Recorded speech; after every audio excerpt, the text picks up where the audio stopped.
FKT stands for fastest note in time.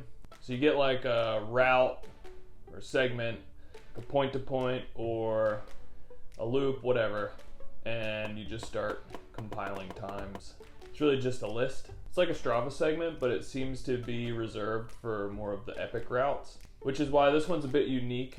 It's only 36 miles, but what it lacks in miles, it definitely makes up for in rocks and elevation, like 7,900 feet of elevation. When you approach this thing, you're looking up at the ridge and you're like, dang, that's way up there. Hi, I'm Kerry Werner, and I'm here to talk to you about the Slaying the Dragon FKT. So about 15 miles north of Roanoke, there's this amalgamation of ridges and valleys. And there's this one spot where the Appalachian Trail runs through, and there's a famous outcropping on the ridge called the Dragon's Tooth. It's just this like gnarly, jagged, rocky point sticking off the ridge. And when you come down from that trail, you cross the main road, and there's a trail directly on the other side. It's 12.8 miles of ridgeline single track. So you got the head, or the Dragon's Tooth, on one side, then you got this big ridgeline, the Dragon's Back, on the other side. And then dropping off the Dragon's Back, there's 4 trails. And so the idea is you ride the entire ridge and all 4 trails, and you have successfully slayed the dragon. You have been Roanoted as a dragon slayer. I just made that up. Anyway, there's a route that links all these trails together to avoid a bunch of repeating. So that's it. That's all you have to do. Ride the entire ridge and all 4 trails, and that is how you slay the dragon.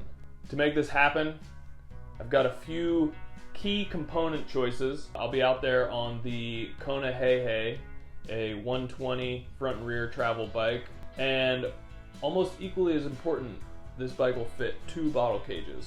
So 2 bottle cages paired with the hydration vest that I'll use means that I don't have to stop at the only infrastructure on this route, which is a river about halfway through.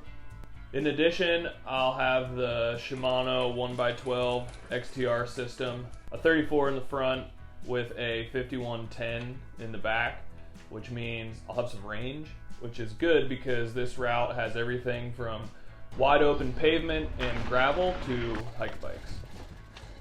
Most importantly, my wheel and tire setup. I've got a fresh pair of Carbon Astral Serpentines on their in-house approach hubs. These things are bomb-proof, which is good because there's a lot of chunk out there. They're also 30mm internal rim width, and when you pair that with a wide 235 Maxxis Icon, I'm able to drop the pressure, 22, 24, and have a ton of grip and a lot of stability, which is good because it's loose and it's a little puckery at times.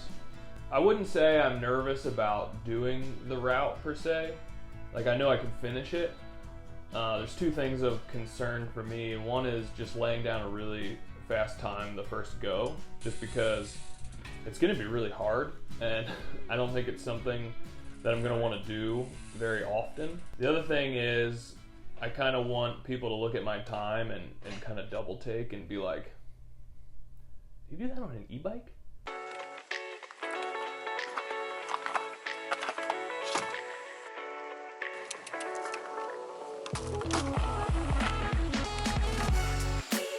Got about 1.5 miles down 311. As soon as we turn right, drop the hammer.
guys. Oh, he's okay. Excuse me, guy.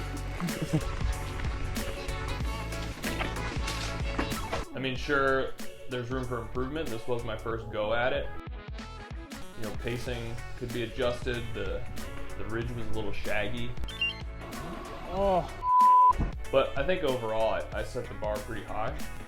Though if there's one thing we learned from 2020, it's that people love having a carrot to chase.